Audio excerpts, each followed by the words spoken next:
What is up, YouTube? Welcome back to the channel. I have been trying to go live all day. Like, literally, I've had this video queued up, ready to shoot since about 9 o'clock this morning, and everything has interrupted me. But I'm finally here. I'm going to do it. I wanted to get this video out earlier, but let's talk about it. By now, I'm sure you guys have all heard Andrew Yang, the candidate formerly known as. Let me know if you guys are having any issues with the audio because I see his video playing and I'm concerned that it's playing audio, but I don't think it is.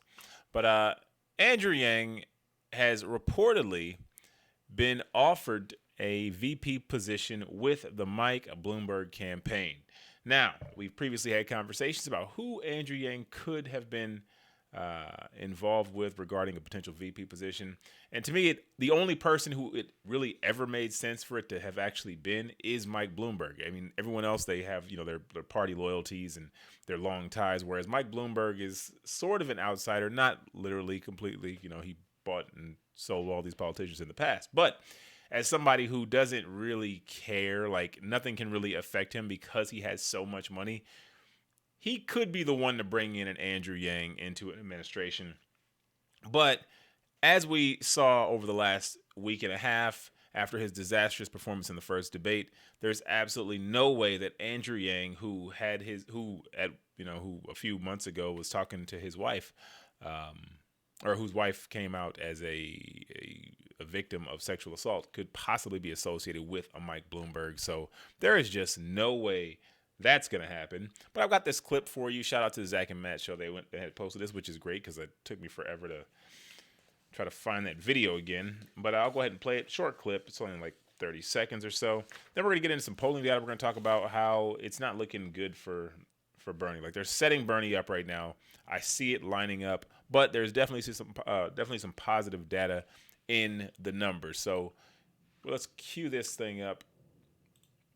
Like I said, I'm not going to play this whole video. I'm just going to play like the first 50 seconds or so.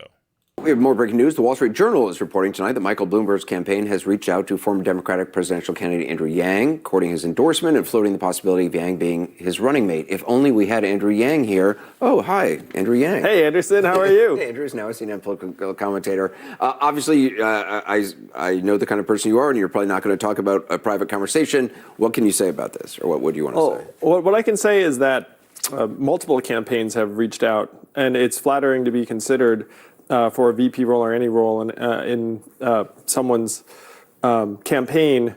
I made clear to every other candidate that I ran on a set of issues: automation of jobs, an evolving economy that we need to humanize, and a dividend of $1,000 a month for every American. And I said that if a candidate were to make a significant commitment in those directions, then I'd be much more enthusiastic about considering an endorsement.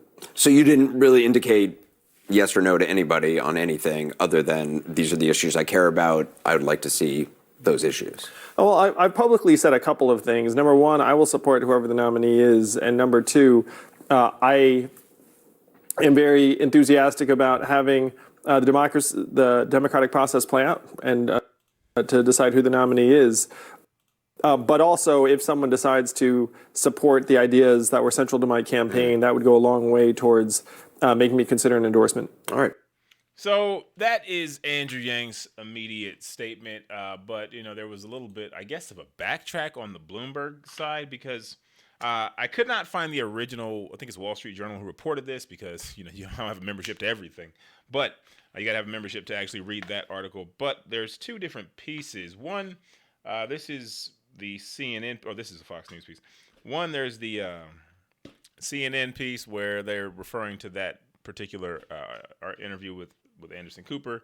But then we have this piece from Fox News, which is based on the Wall Street Journal report on Thursday, which only basically says the report, citing a person familiar with the discussion, added that Yang did not commit to joining forces with Bloomberg, while a senior Bloomberg aide told the paper that Yang was not being seriously considered to join Bloomberg on the Democratic ticket should the former mayor win the nomination.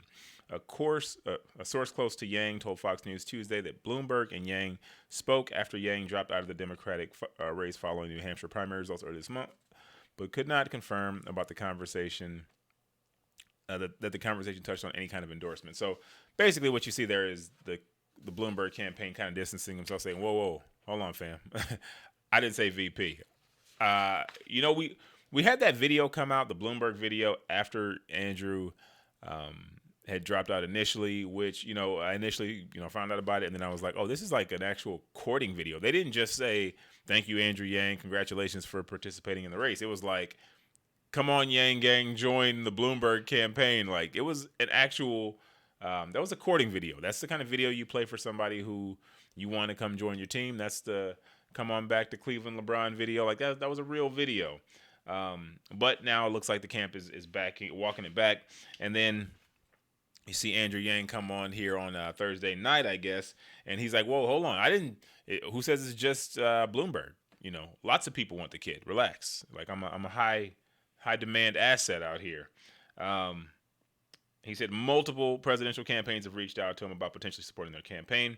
But, of course, Yang, a man of principle, was able to stick to the issues. So, look, if you're not supporting my ideas, I don't really care if you want me to be on your ticket. I'm here to promote UBI. I'm here to have this human-centered capitalism. I'm here to talk about the future. And if you're not doing that and you're just asking for me to endorse you, there's no real reason for me to get behind you. And, again, because I like the way Andrew Yang thinks, this man is once again showing consistency. We really knew that there was no way that he would be aligned with Bloomberg. Now, I thought there was a possibility back before all this stuff started coming out when Bloomberg was just a TV ad. But now that we know that he's a man with flaws that are very visible, and literally something new comes out every single day about this guy. What did I say? I saw he admitted to what did he do? Something else today. Like, it's literally every single day some new information comes out about Bloomberg, and it's just not good. But at the end of the day, this is still Bernie's race to lose. This is still Bernie's race to be stolen from him, and that's really where we got to keep our focus.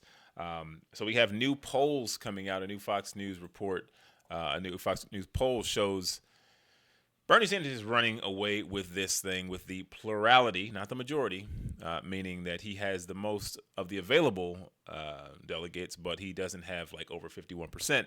So this new poll shows Joe Biden slipping 8 points, Bernie Sanders picking up 8 points, and now there is a 31-18 national lead for Bernie Sanders. Good Lord. Like, this guy came to eat, man. This guy came for the victory. My feeling, Bernie will be the nominee and Trump will beat Bernie badly. It'll be nasty. If Biden comes out of Super Tuesday ahead of Bloomberg and is given the VP slot, Andrew would take it. Yeah, he absolutely would. And that was where I wanted you to focus on. He ended that piece by saying, I just want the process to play out. Now, if you go back to the debate, you'll remember that was the question. They asked all of the candidates, what should happen? Should the person who has the most delegates receive the nominee if we go into if no one has the majority of the vote? 5 of the candidates, if that's the number, all of them except for the one who's winning, which is Bernie Sanders, said that no, we should let the process play out. Bernie Sanders was the only one who said no. Whoever has the most should win. That's been the conversation when it came to Hillary Clinton. Hey, she had 3 million more popular votes. She should have won. We need to change the Electoral College. This whole system is broken. We need to focus on who's got the majority. In fact, it's even funny. I saw a Mayor Pete ad just this morning, or maybe he emailed me saying, saying join Pete in getting rid of the Electoral College. Like, that's still their battle cry, which is so weird because they're literally setting up to take this whole thing away from Bernie Sanders. So like I said, let's take a look at that data. There are a couple of interesting things that came off of that poll, and they go back to what the plan is for the DNC. Who do I like beside Andrew? Nobody. They're all clowns. I'm not interested. They all have good things about them, but the problem is none of them can win. And ultimately, that's the question, right? It's like, well, you know what? Let's go to the data, and then I'll tell you about it. So I went ahead and tracked down that Fox News poll. Now, of course, we know that Joe Biden is now slipped. Bernie's up. But let me bring you guys all the way down here to questions 39. This is regarding the process, right? Now, this is actually quite interesting. Question 39, will you be more which will be more important in deciding your vote in the presidential primary? Vote for a candidate who will restore the political system to the way it was before the Trump administration versus vote for a candidate who will fundamentally change how the political system works in Washington. Now, up until, this is the Fox News poll. So the last time they did this was the 8th to 11th of December of 2019. That was at 48% who wanted to change the system back to the way it was before the Trump administration. But as of this newest poll, that number has dipped down to 42%, meaning the leading category is actually vote for a candidate who will fundamentally change how the political system works in Washington. Now, this has always been my contention. Like, I've just been kind of going with what the data says, but this is the first time we have data that's actually suggesting that people may actually be ready for this radical change that Bernie Sanders is promoting. And you know what? I'm going to give them their credit on this. I mean, this is a well-worded question because I've been looking at some of these polls lately, and the questions have just been worded really weird, which is what you're going to see in this next one, which I really did not like. So that's a pro Bernie point. That's one for Bernie right there. Now, question 40, which will be more important in deciding your vote in the Democratic presidential primary? Vote for a candidate who will pursue practical centrist policies, 49%, versus vote for a candidate who will pursue or hold liberal policies, 40%. What I'm really starting to understand, even going back to when I would do my Medicare for All videos and I talk about how there's a language thing, Americans are just, why are these numbers all over the place? That number should be in line with the prior question because they're both essentially saying the same thing. Why is it now people want practical centrist policies? Is it because the word practical is in there? Probably. And the fact that that is confusing people or it's causing them to be inconsistent with their responses, it just makes us wonder, like, is this data flawed? And at this point, I can't say. When I speak to people in real life, like away from these polls, and I just have a back and forth conversation, no one's talking about go Bernie, go. But, there are people. There are people who really support these ideas. There are people who really, obviously are deeply passionate about what he's saying. But can he win? He might win the Democratic Party. But can he win nationally? I still think it's too close. I still think that I got to give this to Donald Trump, because when the question is simply asked, who do you think is going to win, Donald Trump or Andrew Yang, Donald Trump or Bernie Sanders, it always comes back to Donald Trump. And that, I believe, is the fundamental issue that we had with Andrew Yang, which was the problem. Could people actually believe that Andrew Yang could beat a Donald Trump? That was a problem. When people don't believe, they tend not to show up. They tend not to be as interested. They tend not to be as engaged. But we're just days away from finding out the truth. Tomorrow is a big day. Tuesday is an even bigger day. And we're going to find out exactly what America thinks soon enough. The final question I wanted to take a look at is question 42, which is, which of the following comes closer to your view of how the Democratic Party's nominee should be picked at the convention? Going back to the Bernie Sanders question of, so Bernie, you don't have the majority of the vote. Looks like the DNC needs to pick the candidate. Scale 1, the nomination should automatically go to the candidate who wins the most delegates in primaries and caucuses, even if that candidate doesn't have a majority. Or 2, the Democratic Party should have flexibility to nominate someone else if no candidate has a majority. Latest poll says 38%, which is down according to these last, these are prior years. So in prior years, we had 53 and 59% of people saying that they should go with who has the most delegates. Now that's interesting because here we are in 2020 where we have Bernie Sanders leading the way with extremely progressive policies. And here he is at a mere 38% saying go with the people who have the most, or go with the candidate with the most delegates, whereas 50% are now saying nominate someone else if no candidate has a majority. Now that is the question you need to pay attention to, because that's going to be the one that they're looking at and that the DNC essentially has their eye on when they're deciding what they're looking to do should We have a contested convention where Bernie Sanders he's not pulling in that majority. And that's where we're at right now. Right now, there's no reason to think that anyone is going to be able to pull down that majority. They will maintain a plurality, or Bernie will have a plurality, but that's not going to be enough to get it done. And that's when these super delegates are going to get involved, and they're going to decide who our nominee is. And I spoke to someone just last night who said if Bernie doesn't get the nomination, it's going to be interesting. L.A. riots comes to mind. Now I don't know. I really don't know. I can't say. I just feel like 4 years ago Bernie had a different crowd following him, but this new crop, this more passionate, these people who've invested the last 4 years in putting Bernie Sanders in the position he's in right now, they're not willing to go so quietly. So I really advise the DNC to tread lightly and do what you think is the best for the party in the long run, even if it's not what you want. And maybe you don't want Bernie Sanders to be the nominee, but I highly suggest you really think about what you decide to do, because if you make these people upset by stealing the nomination and then offering to bring up who are you going to run? Mayor Pete? Matter of fact, let me show you this other question. There was one more question, which I thought was odd.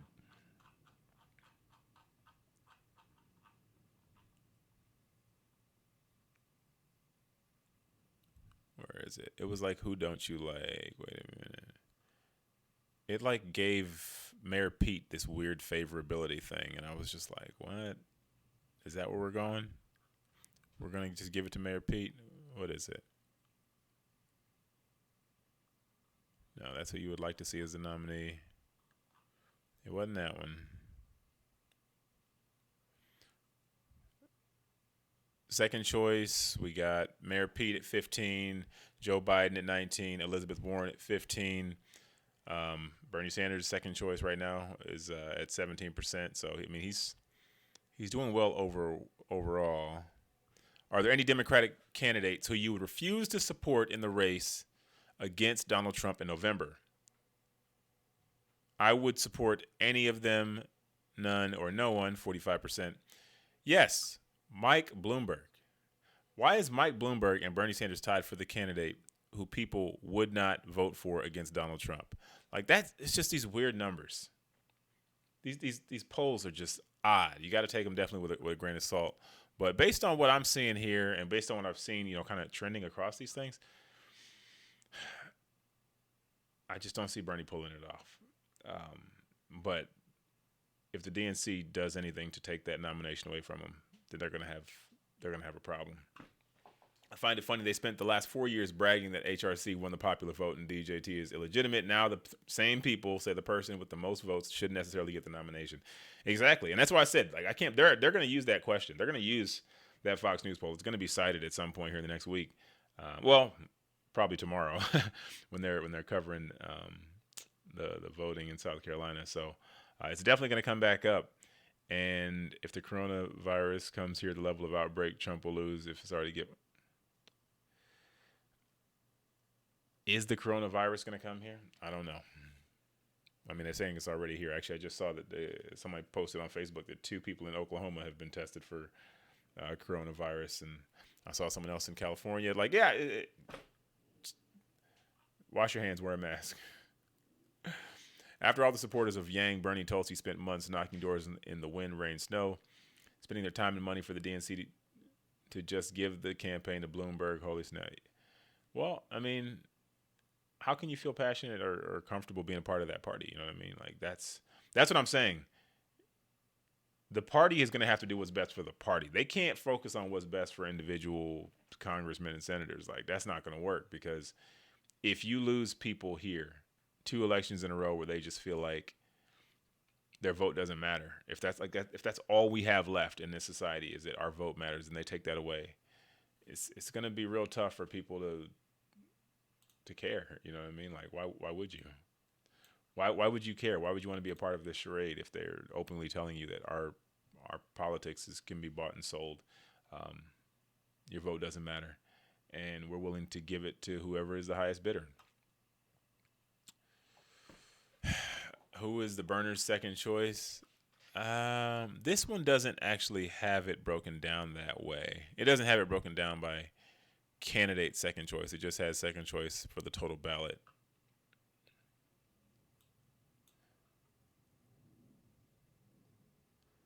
Then we have the question of overall, how confident are you the Democratic Party's process to select a nominee is fair? 27% say very, 48% say somewhat, 13 say not to.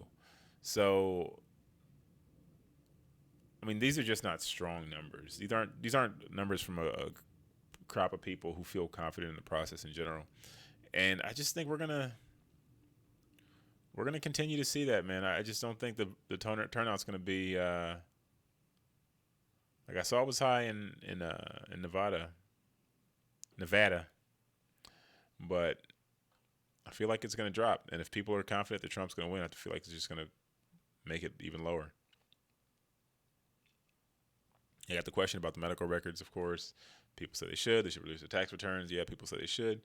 But these aren't the questions that I think really matter. I don't think these questions matter. But if the virus, we're gonna see. Like I said, we're gonna have voting tomorrow. I'll of course be covering this thing closely, and I expect, of course, Bernie Sanders to do very well. I expect Joe Biden to. I think this is gonna be it for Joe. You know, I wasn't expecting to see a poll with him slipping 8 points nationally. That's a big gap, and I feel like he did okay in the debate the other day. But you know, again, these debates, they don't matter like that. Like, you can make a splash in a debate, but I don't think they're really pulling people to just go, whoa, you know what, that other candidate, I wasn't checking for Amy Klobuchar, but you know, I'm thinking about voting for her. Like, I think people who are watching the debates kind of have an idea who they want to vote for, and they're just watching to get confirmation that they've made the right choice, or maybe they've narrowed it down to 2 or 3 candidates. But I don't think you're just going to go in there completely blind and say, okay, I'm going to pick whoever does the best tonight, and that person happens to be Joe Biden. That's never happened. So we're going to see, man. Keep your eyes open. Lots to talk about. I'm on it, man. I'm going to get out of here. Did I see Padgett's interview with Yang Gang, Oklahoma Congressional? No. Who is that?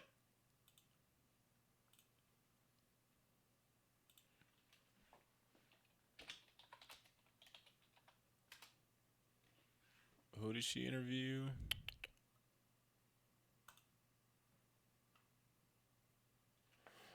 I only know about the one guy, but he's running for representative. I don't know who you're talking about. You'll have to let me know. I know she interviewed this guy. Oh, Max Fetterman. Oh, yeah, that's the guy I'm supposed to interview. Yeah. Oh, I didn't know she interviewed him. Hello. Yeah, I talked to him. I talked to him the other day. He said he was waiting until after Super Tuesday. So we're gonna be sitting down with him, and we're gonna do it, man. We're gonna do it. Bernie's second choice is Bernie. Third choice is also Bernie. Yeah. Listen, the Bernie fans know what they like. They will like Bernie, and more Bernie. So I don't expect much to change, but we're gonna see, man. Tomorrow, stay tuned. You guys have an awesome weekend. I will be back. Yeah, I might have to edit this video. Damn it. I'll see you guys